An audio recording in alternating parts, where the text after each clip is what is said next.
Assalamu alaikum, boa noite a todos. Louvado seja Deus, o único, o absoluto, o todo-poderoso, o generoso. A gente poderia ficar falando aqui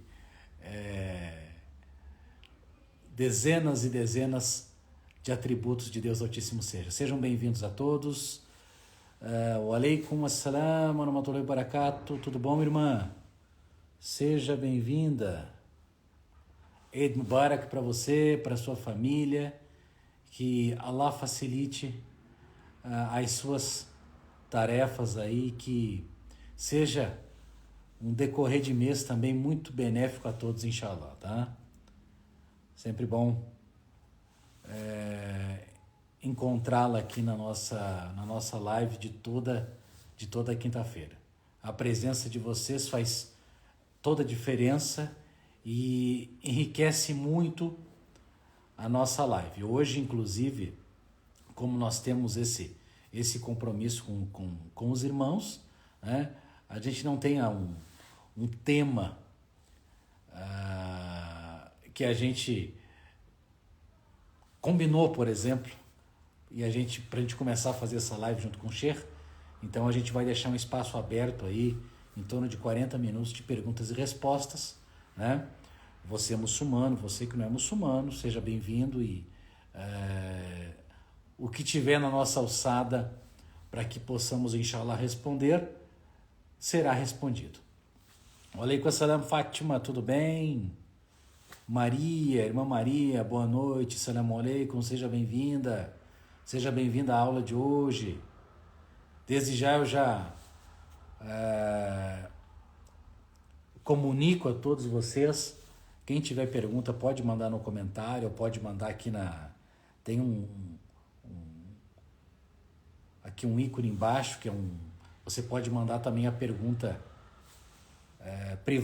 privativa para nós também. Então seja bem-vindo. Irmã Maria Ferreira, wa alaikum assalam wa rahmatullahi wa barakatuh, tudo bom? Boa noite. Como que passaram de Eid? Onde é que a irmã foi na mesquita, participou das festividades, ou não pôde ir? Conta pra nós aí. Wa alaikum assalam, Paula, tudo bem? Wa alaikum assalam, Vulcan, meu querido irmão turco, que satisfação vê-lo aqui. Meus cumprimentos a ti, meus cumprimentos a toda a sua família. Bem, a família do irmão Vulcan eu considero como se fosse de casa. São pessoas maravilhosas. Que Deus facilite para vocês, que Allah recompense a intenção de vocês, abençoe você, sua esposa, seu filho lindo. Saudade de vocês, viu? Passou em casa? Mashallah. Aqui na mesquita que eu congrego, a gente fez o Salat Eid por volta das 9 horas da manhã e a gente fez uma pequena confraternização entre os irmãos ali. Mas também nada muito grande. Fiz o meu jejum, alhamdulillah. A irmã jejuou no dia anterior, né? No dia do Arafat, né? No 9º dia do calendário lunar islâmico, do 12º mês, certo? Até inclusive teve um irmão que acabou confundindo esses dias aí, um irmão novo, né? E eu acho que ele pegou alguma informação e ele acabou se confundindo. Ele mandou uma mensagem para mim: eu tenho que jejuar hoje também, e era o dia do Eid. Então eu falei: não, no dia do Eid não se jejua, é no dia do Arafá, que é extremamente recomendável. O Sheikh Ahmed acabou de entrar, deixa eu liberar ele aqui.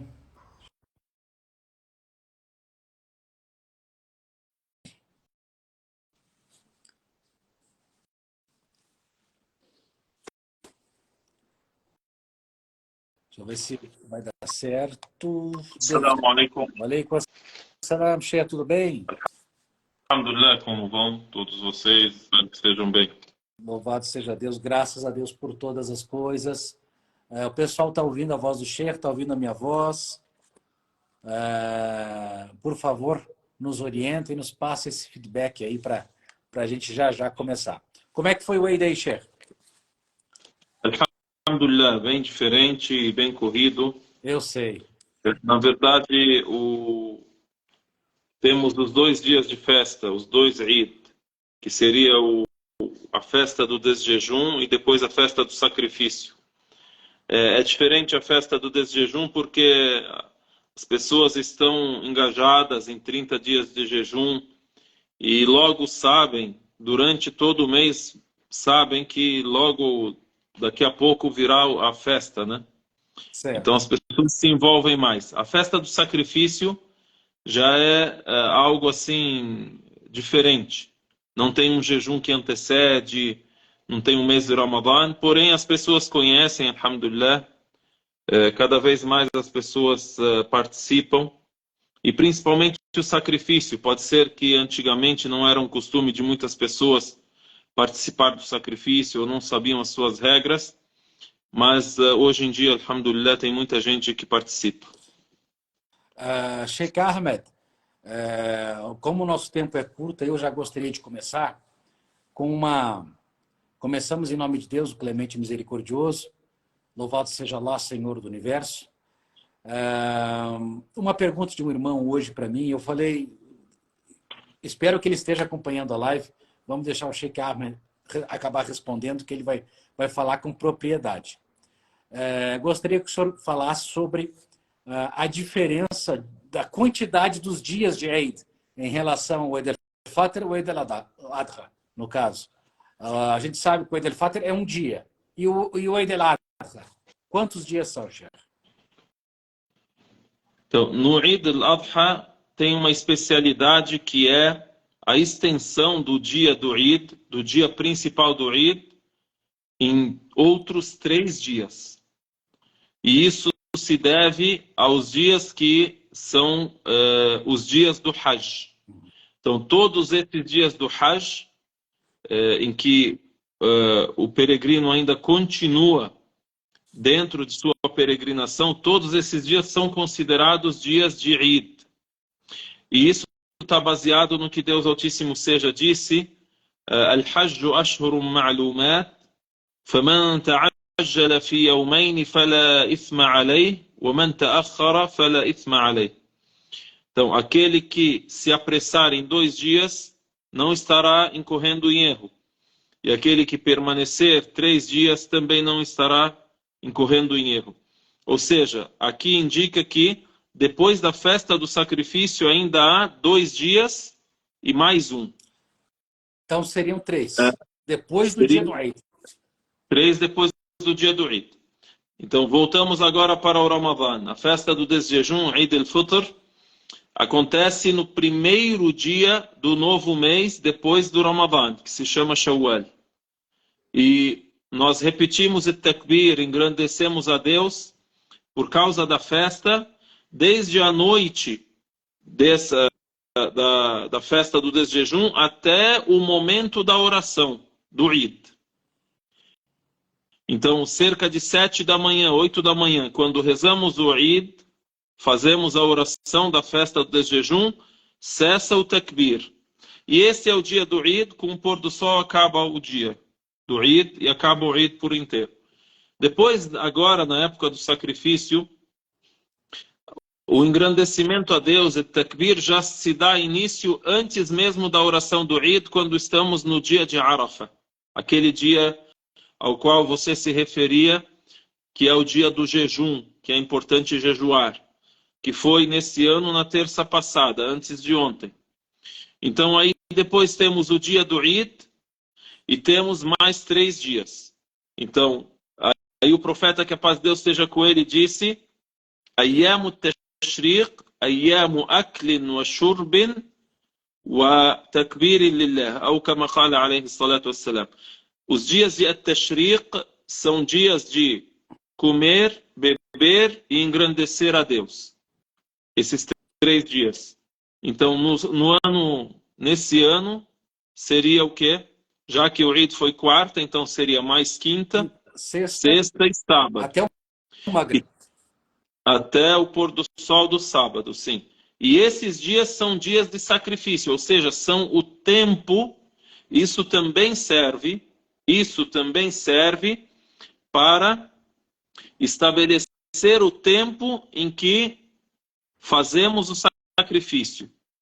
Se a pessoa fizer o sacrifício desde o horário, depois da oração do Eid, quarta, ontem, depois que fazer a oração de manhã, e isso se estende até o sábado, até o pôr do sol. Até sábado, no pôr do sol, o sacrifício, a degola dos rebanhos, com a intenção de udhiyah, é considerado udhiyah, é considerado sacrifício. Se eu, por exemplo, fizer no domingo depois, então é um sacrifício normal e a pessoa não tem isso, não lhe será considerado udhiyah. Seria um sacrifício normal, sem as recompensas da udhiyah. Sem as recompensas da udhiyah. Ou seja, o sacrifício ele é uma adoração que pode ser feita em qualquer época. A pessoa intenciona sacrificar aquilo a Deus Altíssimo seja e distribuir a sua carne, por exemplo, a carne daquele animal como doação pela causa de Deus. Às vezes também há muitos costumes onde a pessoa acaba por fazer uma promessa, por exemplo, de sacrificar se ocorrer tal coisa, ou tal benefício, ou tal cura e etc. No geral, a gente lê فَصَلِّ لِرَبِّكَ وَانْحَرْ. Reze ao teu Senhor e sacrifique. وَانْحَرْ. Então, o sacrifício é uma adoração, assim como é a oração. E a oração, ela também tem o seu horário definido. Se a pessoa fizer fora do seu horário, não será uma oração válida por completo. E também o sacrifício, dependendo do assunto do sacrifício, dependendo do tema do sacrifício, ele tem um tempo. O udhiyah tem aquele tempo. A udhiyah tem aquele tempo. Há sacrifícios que são feitos também como expiação, por exemplo. Por exemplo, as pessoas agora estão na peregrinação. Eles têm um outro tipo de sacrifício. Inclusive, há uma organização atualmente onde as pessoas elas compram um cupom, um voucher, pagam por esse sacrifício para que isso seja feito de maneira unificada. Não precisa cada pessoa ir e degolar. São milhões de pessoas, 2 milhões de pessoas, por exemplo, se for no mínimo, né? Então, isso é organizado dessa maneira. No Hajj tem esse sacrifício. Há pessoas também que devem sacrificar se deixarem de fazer algum passo dos passos do Hajj e depois lembrarem disso ou verem que tem feito errado, ou a pessoa mesmo deixando propositalmente. Tem as suas regras e os seus detalhes, mas tem degolar e derramar sangue e distribuir a carne do animal degolado nos arredores de Meca, do Haram, da mesquita sagrada. Sheikh, eu aproveitando essa sua fala importante, você que está nos acompanhando, você veja a facilidade da religião. Ou seja, depois do Salat Eid, a pessoa tem muitas horas ainda para executar o sacrifício. É um bom tempo para você se organizar, etc. e tal. O senhor estava falando agora sobre quem faz o Hajj e faz alguma coisa errada ou esqueceu alguma coisa. Caberia dizer, por exemplo, o muçulmano está fazendo a peregrinação e, vamos supor, a parte de Muzdalifa, ele não pernoita lá. Cabe a ele fazer o sacrifício ou não? Por esse essa falha, digamos assim, ou não? Então, eu me lembrei agora também, esses dias aos quais você fez referência, os 3 dias depois do Eid, em árabe a gente chama de Ayyam at-Tashriq, né? Escreve, por Inclusive, favor, Tashrik. inclusive isso na língua portuguesa acabou, na língua portuguesa há algo relacionado à carne que tem esse nome, né? Aham. Principalmente no Nordeste, a gente chama de carne de charque. Sol, carne de sol, que se diz no É, Nordeste, charque. exatamente. É. Não sei se é com CH que escreve. Charque, É, CH, exatamente. charque, assim, né? Então, uma das razões pelas quais os sábios muçulmanos citam que Ayyam Tashriq, os dias de Tashriq, aí citam, por que que se chama Tashriq? Aí dizem, uma das razões, um dos motivos é que as pessoas nesses dias estendem a carne para secar ao sol. Sim. Aí em árabe diz yusharriqun al-luhum, yusharriqun. Então isso acabou tendo influência na língua portuguesa, charque, Muito. né? Carne de sol. Então, na época, as carnes dos animais que eram abatidos durante a peregrinação, os peregrinos nesses dias, qual é o utensílio ou qual a maneira que eles têm na época? Eles não têm a refrigeração e toda a comodidade que nós temos nos dias de hoje, né? Então, eles secavam a carne ao sol. Então, é um dos motivos, né? Então, isso na língua portuguesa acabou sendo usado em algumas regiões, se chama carne de charque, né? Carne de sol. Carne de sol, charque, que o pessoal no Nordeste usa charque, como o senhor disse. É. Aqui no Uhum. Sul falam muito de carne de sol, mas usa o charque também no mercado. Então, sobre o que você perguntou, se a pessoa deixar alguma adoração das adorações que são estabelecidas no Hajj, pode expiar ou pagar isso com a degola do animal. Em árabe a gente diz dam, ou seja, com o derramar do sangue. Dam é sangue. Isso nos leva ao assunto da abrangência da religião. E outro assunto também, que é o fato de que as adorações são claramente estabelecidas, são estabelecidas de maneira clara por Deus Altíssimo seja.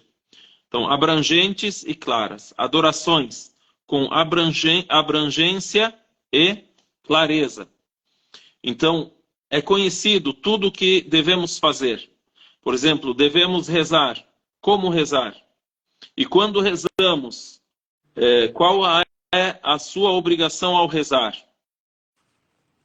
Estar abluído, se dirigir à direção de Meca, falar tal coisa, fazer tal movimento.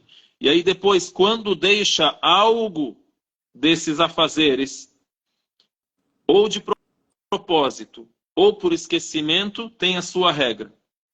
Então no Hajj também, o Hajj tem os seus passos. A gente pode dizer que o Hajj ele consiste, primeira coisa, em intencionar com al-Ihram. A pessoa intencionar entrando em estado de Ihram. Ihram significa você se proibir. Então você está em estado de proibição. Por isso que os homens usam as toalhas brancas. Por quê?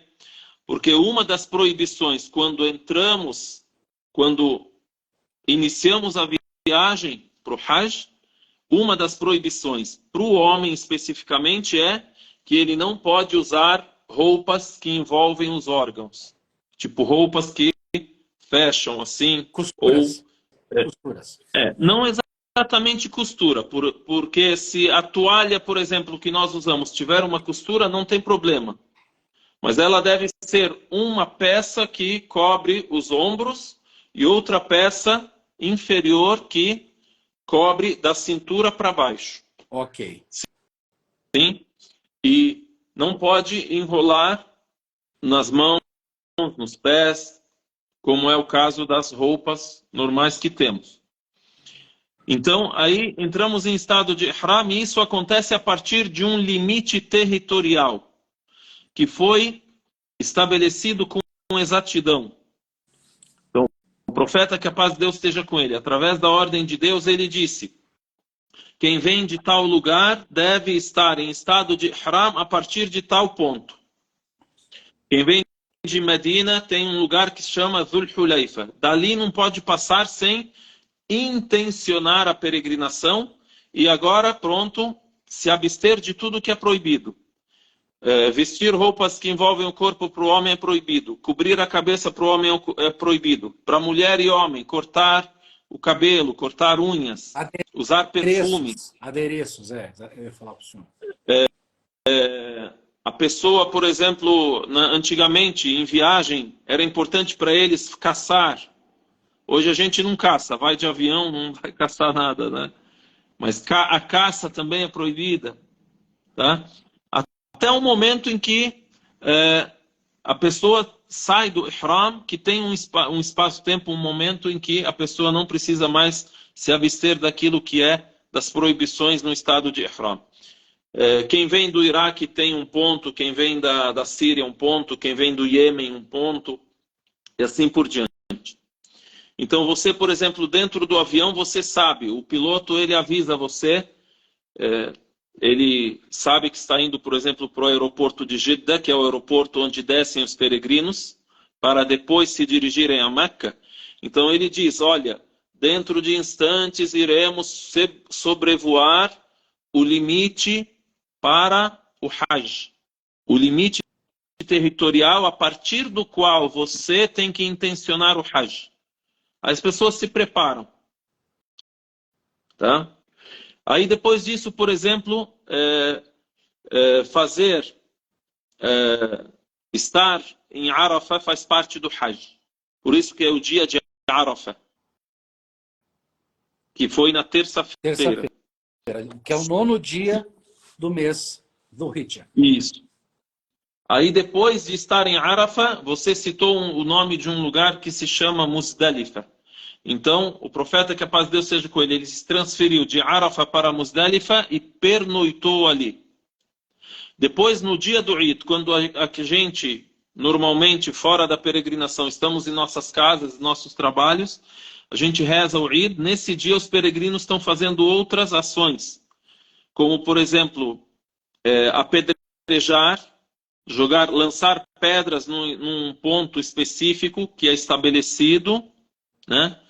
Depois disso, depois de fazer o tawaf,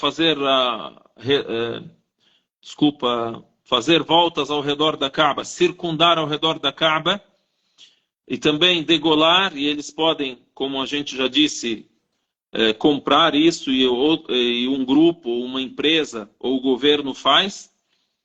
E depois disso cortam o cabelo e já estão livres e estão à vontade no que diz respeito às proibições do ihram, né? Então você disse, se deixar de fazer tal coisa, degola. Então, é bem estabelecido e bem claro aquilo que nós podemos deixar de fazer e não devemos nada se acontecer. Ou seja, a pessoa deixou aquilo que é melhor, mas não fez algo errado. Tem aquilo que é melhor. Por exemplo, na linguagem dentro da oração dizemos, isto é uma sunnah, isto é mustahab, é recomendável.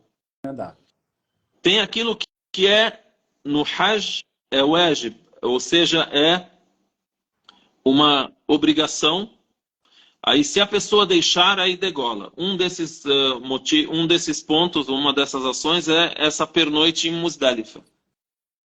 Teria que fazer a degola para espiar essa falha. Vamos dizer falha, né? Isso, essa falha, essa falta. Agora, tem outros assuntos que eles são uma grande obrigação. Vamos chamar, é um pilar da adoração. No caso do Hajj, é um pilar do Hajj. Então, se a pessoa deixar isso, ela perdeu o Hajj. Ela tem que retornar no outro ano e refazer. por exemplo, se a pessoa se atrasa e não alcança estar dentro do território de Arafah, no dia de Arafah, Perdeu. então aí perdeu o Hajj. E isso não pode ser substituído com a degola. Isso não é uma falha que é substituível. Então vamos falar assim, vamos falar outra linguagem. Recomendável, sim, substituível Tá. e insubstituível. O que é recomendável, se a pessoa deixou o melhor. Não fez algo completo, mas fez. Fez o básico. Fez o básico. O substituível é aquilo que é a obrigação, você deixou, então degola. Tá? E aquilo que é insubstituível, a pessoa não vai poder substituir com nada, tem que fazer aquilo. E no caso do Hajj, o tempo não retorna, então a pessoa ela acaba por concluir o Hajj naquele ano e no ano que vem ele tem que estar naquele lugar para a conclusão daquilo que perdeu. O exemplo disso na oração, o que é insubstituível, é pilar na oração. Por exemplo, a prostração. Se a pessoa ela, por exemplo, inclinou-se e aí depois levantou, depois ela prostrou e ela se levantou e não fez duas prostrações, fez uma só, ela lembrando dentro da oração, ela tem que trazer toda a rak'ah, ou seja, toda aquela genuflexão de volta. Substituir tudo. Porque é insubstituível. Mas no caso da oração, você está ali, você faz a oração, Certo. né? No caso do Hajj, é uma vez no ano. Ou seja, se o peregrino gastou toda a sua despesa, vai ter que voltar para completar, porque é algo que não pode deixar de ser feito, em outras palavras. Isso. Por isso é importante a pessoa saber sobre a clareza dos passos do Hajj, das adorações que são feitas dentro da peregrinação, para que a pessoa faça de maneira correta. E também é importante a pessoa estar com pessoas idôneas, com pessoas que conhecem e que têm a experiência de terem feito Hajj antes. Falou tudo. Para que eles completem realmente. Falou tudo. Tem muita gente que anos mais tarde começam a aprender. E antes eles tinham feito Hajj e começam a lembrar. Ah, mas quando eu fui eu não fiz tal coisa. E agora? Isso assim, é muito importante. É muito importante de se refletir e de se aprender. Muito bom. São detalhes que a pessoa pode aprender mesmo não fazendo, né? A oração a gente reza todo dia. Porque a oração ela é dirigida a todas as pessoas e a oração é realizada em qualquer lugar. É diferente da peregrinação, que é uma viagem a um local específico. Mas a gente aprende a oração também, se aprende o Hajj. Até mesmo, por exemplo, a adoração que tem a ver com finanças. A adoração financeira. O zakat.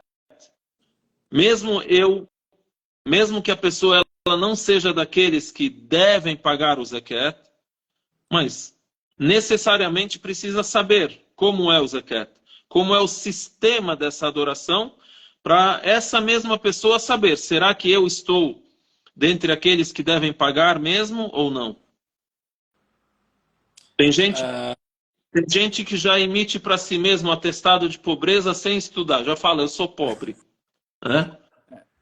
E às vezes, olha, prestem bem atenção, às vezes, religiosamente, a gente é uma pessoa rica e deve pagar o zakat.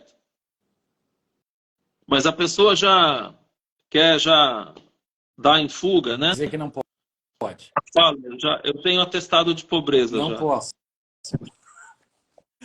Ô Cher, outra dúvida de um irmão, ele me enviou uma mensagem hoje, até uma pergunta muito interessante sobre outra recomendação. A gente sabe que no final do Hajj, grande maioria dos peregrinos rapam a cabeça, né? Uma minoria, 20 a 30%, pega o cabelo e corta um pouquinho assim, né? Corta só um pouquinho. As duas são a mesma recomendação ou são recomendações diferentes? Estaria no mesmo hadith ou não? Então, as duas maneiras são válidas. As duas maneiras são válidas no sentido de serem corretas. Não. Porém, o melhor é raspar. Exatamente, é isso que eu precisava E saber. aí pode também apenas aparar. Tá? Deus no Corão Sagrado disse: Muhalliqina ru'usakum wa muqassirin. Muhalliqin, ou seja, raspando as vossas cabeças, wa muqassirin, e também cortando o cabelo. E aí, quando o profeta Muhammad, que a paz de Deus seja com ele, ensinou as pessoas como fazer a Umrah, que é a visita a Meca, fora dos dias do Hajj, e como fazer o Hajj, a peregrinação, ele recomendou. Então, o que significa recomendou? Que nós temos uma indicação, uma sinalização de que ele ordenou, porém sem mostrar que é obrigatório. Ele recomendou, então, melhor falando. E há algumas coisas que ele ordena. Tá? Então, ele faz o melhor. E ele sinaliza e indica para as pessoas que isso que eu fiz é o melhor. Mas vocês podem fazer menos que isso. Então, temos raspar e temos cortar, aparar. Né? Aí é narrado que ele fez uma prece e disse que Deus perdoe aqueles que raspam. Aí então uma pessoa perguntou: ó mensageiro de Deus, e aqueles que apararam? Aí ele disse de novo: que Deus perdoe aqueles que raspam. Aí o homem repetiu: ó mensageiro de Deus, e aqueles que só aparam, que cortam o cabelo? Aí na terceira vez ele disse: e também para aqueles que cortam o cabelo. Então é uma indicação de que raspar é mais valioso. Tem diferença, é isso que era a dúvida dele, exatamente. Isso, tem diferença, é mais, né? Exatamente. Agora, se a pessoa, por exemplo, ela não quer fazê-lo, não quer raspar, ela pode só aparar. Agora, como o senhor citou, Deus Altíssimo cita no Alcorão, o fato de não raspar e não aparar anularia o Hajj também. Sendo mencionado esse... Não anula. Não? Não anula o Hajj. A gente deu o exemplo daquilo que anula o Hajj, um exemplo que é um pilar. Raspar ou cortar não é pilar. Uhum. É uma obrigação que a pessoa deixou. É muito difícil alguém fazer isso hoje em dia. Mas falando legalmente, falando na regra, se o fizer, né, aí expia isso ou apaga ou paga essa falha com a degola. Com a degola. Isso. Seria a expiação. Perfeito. Deixa eu ver se tem mais alguma pergunta aqui. O Sheikh tem mais alguma... Então, é importante então a gente lembrar disso, a clareza, e que o que deve ser feito em determinada adoração, seja essa adoração a peregrinação, seja a oração, seja o jejum, seja o zakat, a adoração financeira, qualquer adoração que a gente vai fazer, é da misericórdia de Deus e é da graça de Deus para o ser humano que isso é estabelecido. Isso significa também que nós não temos o direito e o ser humano não tem, Deus não deu para o ser humano a liberdade de fazer uma adoração como ele achar que é. Né? Ou, por exemplo, estabelecer um gênero de adoração porque ele acha bonito. Ou ele acha que faz bem. A adoração tem o sentido de seguir a orientação e ao mandamento de Deus. Esse é o sentido da adoração. Um dos sentidos, né? Subhanallah. Sheikh, tem uma pergunta aqui. Há uma idade recomendada para se fazer a peregrinação? Então, a idade da obrigação é a partir da puberdade. E aí, a partir dessa etapa da vida da pessoa, se observa as condições. Sim? Agora, a idade recomendada, tipo, fazer mais na velhice, mais na juventude, não há uma idade específica. Há apenas a orientação que rege o seguinte: a partir do momento que a pessoa tem plenas condições de saúde e financeiras para realizar a peregrinação, é uma obrigação fazê-lo. É isso. Então, a partir do momento que a pessoa tem plenas condições de saúde, condições financeiras para realizar o Hajj, deve fazer. Esteja com 20, com 40, com 25, tá? Perfeito. Então, a idade recomendada é a idade quando temos condição. E as condições também abrangem, além da situação financeira e a situação de saúde, também tudo o que envolve a pessoa. Às vezes, por exemplo, a pessoa tem plenas condições em todos os aspectos, mas o caminho não está aberto para ela. Por exemplo, nos dias de hoje a gente pode dizer, olha, não conseguiu ter o visto para ir. Pode ser. Existem países que as pessoas ficam na fila durante anos, porque são muitas pessoas que pleiteiam poder ir para o Hajj. Né? Por exemplo, antigamente, as pessoas viajando com animais, em caravanas, temiam o quê? A segurança no caminho, o que é chamado de saqueadores no caminho. Vai ter saqueador no caminho. Por exemplo, dizem, olha, tal lugar tem muito ladrão. Em árabe se chama Qutta' Turuq.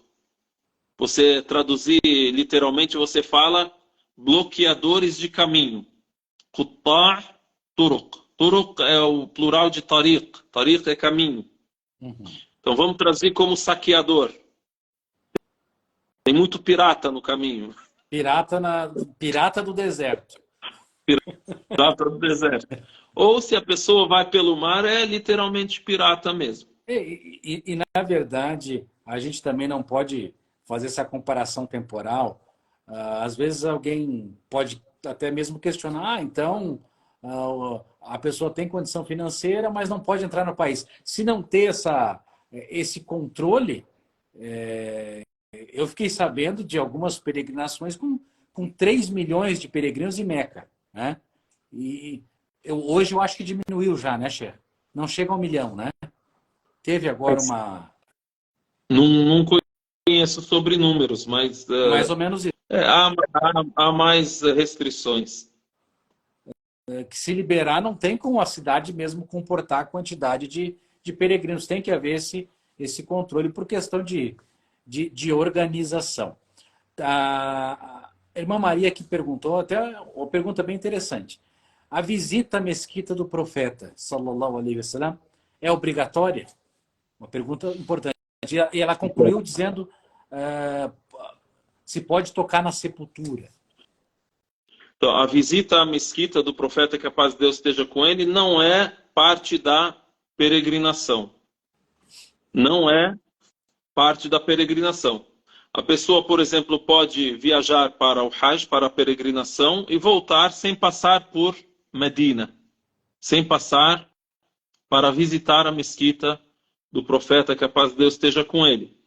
Porém, a grandíssima maioria das pessoas faz isso porque já estão numa viagem, por exemplo, saíram de diversos países e se dirigiram a Meca para a peregrinação. Então, 400 quilômetros de distância também passam pela mesquita do profeta, que a paz de Deus esteja com ele. Isso é uma recomendação. E é muito importante. Tá? E se nós pudéssemos, nos dias de hoje, por exemplo, fazer também essa mesma visita à mesquita de Al-Aqsa na Palestina, também melhor ainda. Porém, por causa dos limites territoriais, por causa das distâncias, não está incluso também, né? Com certeza. Tá? Então, o profeta, que a paz de Deus seja com ele, ele citou sobre as mesquitas e sobre a peregrinação. É proibida a peregrinação para qualquer lugar, a não ser para 3. Por exemplo, é proibido a pessoa iniciar uma viagem com a intenção de ir visitar tal lugar religiosamente. Para assim, para a gente, por exemplo, para não dizerem, não posso ir visitar uma mesquita a turismo, por exemplo. Pode. Você vai ao turismo. Mas religiosamente, como adoração, só é permitida a viagem para peregrinação, para adoração especificamente a 3 lugares. Empenhar essa viagem indo a Meca, aí o profeta disse, Al-Masjid al-Haram, a mesquita sagrada em Meca, o Masjid Hada, aí ele disse, esta minha mesquita, a mesquita do profeta, e ele disse, e Al-Masjid al-Aqsa, e a mesquita de Al-Aqsa. Por quê? É uma mesquita que te lembra dos profetas e por ali passaram diversos profetas e viveram ali e construíram aquele lugar. Ou seja, vamos dizer, Meca, Medina, Jerusalém, Al-Quds. Por exemplo, há alguns costumes aí de pessoas que viajam para visitar o túmulo de uma pessoa que é considerada, entre aspas, santa. E vão para rezar na frente do túmulo, para falar na frente do túmulo, para ler algumas frases na frente do túmulo. Isso é proibido, isso é parte de idolatria. Pedir intercessão também. Isso. E dizem, olha, é uma data específica. No Iraque acontece muito isso hoje. Tá? Acontece isso entre muçulmanos, eu estou dizendo. Eu não estou falando sobre não muçulmanos. Tá? Isto é totalmente proibido. Então, a visita na mesquita do profeta é uma recomendação, é importante. A pessoa rezar, conhecer a história da cidade de Medina, visitar pontos importantes, onde ocorreu, por exemplo, a batalha de Uhud, visitar Al-Baqi', visitar o cemitério onde estão enterrados centenas dos companheiros do profeta, que a paz de Deus esteja com ele. Tá? Não pode tocar na sepultura? Não pode tocar na sepultura. E a parte que a pessoa vê, na verdade, é um cerco. E a sepultura está muito adentro. Nem né?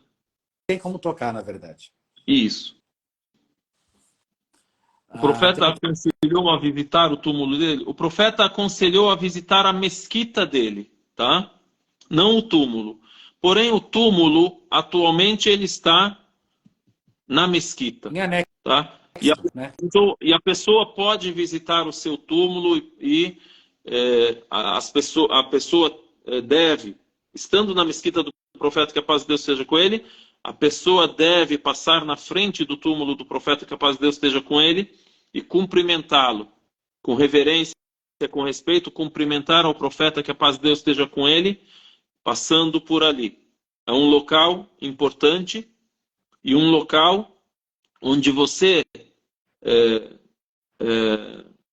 lembra que por ali passou o profeta, que a paz de Deus esteja com ele, viveu ali. Ali é a sua residência, a sua casa. Por ali passaram os companheiros dele. E ao lado dele estão enterrados Abu Bakr, radiyallahu anhu, e ao lado dele também está enterrado Umar. Ótimo. A outra pergunta aqui, passar a noite em Mina. Sim, é uma obrigação, porém tem alguns sábios que citam isso como recomendável, havendo a possibilidade da pessoa não pernoitar em Mina. Se aconteceu de alguém ter ido e perdeu a pernoite em Mina, pode considerar essa opinião. Agora, se a pessoa vai para o Hajj e está ainda lá, ou está fazendo Hajj atualmente ou vai no futuro, leve em consideração que deve sim pernoitar para que não tenha dúvida alguma. Ótimo. Deixa eu ver, não temos mais perguntas. Sheikh Ahmed, eu estou satisfeito por hoje. Eu sei que o senhor tem uma viagem cedo, amanhã, inclusive, se algum irmão que estiver nos acompanhando morar em Curitiba, o senhor vai estar fazendo a rotba amanhã na mesquita, é isso? Amanhã, inshallah ta'ala, a gente visita o Centro Islâmico em Curitiba, que Certo. é o Mesquita do Jardim Botânico. Inshallah ta'ala. Estaremos na sexta e no sábado. Os No sábado, a 2 partir dias. das 14 horas, a gente começa também uma reunião. Inshallah ta'ala. Então, quem morar em Curitiba, Então, aproveita a visita do Sheikh, vai lá. Você que não é muçulmano, quer conhecer a mesquita, é uma grande oportunidade. O Sheikh Ahmed vai estar lá para receber você. Você vai ter uma oportunidade de abranger muito conhecimento benéfico para a sua vida, viu? sim, Sheikh Ahmed, quem quiser procurar o endereço, o nome oficial é Centro Islâmico do Paraná.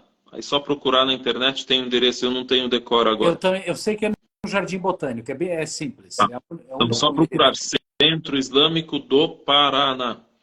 E essa é uma das visitas que a OMI faz a diversas mesquitas. Qualquer irmão que assim estiver próximo de uma mesquita ou frequentar uma, inshallah ta'ala, a gente vai visitá-los, inshallah. Inshallah. Eu deixar escrito aqui. Ó, Centro Islâmico do Paraná, é isso. Sheikh Ahmed, muito obrigado, que Deus Altíssimo facilite. Foi mais uma. Fico feliz, satisfeito de dividir a tela com o senhor. Aos irmãos que nos acompanharam, até a próxima quinta-feira, inshallah ta'ala, com a anuência de Deus Altíssimo seja.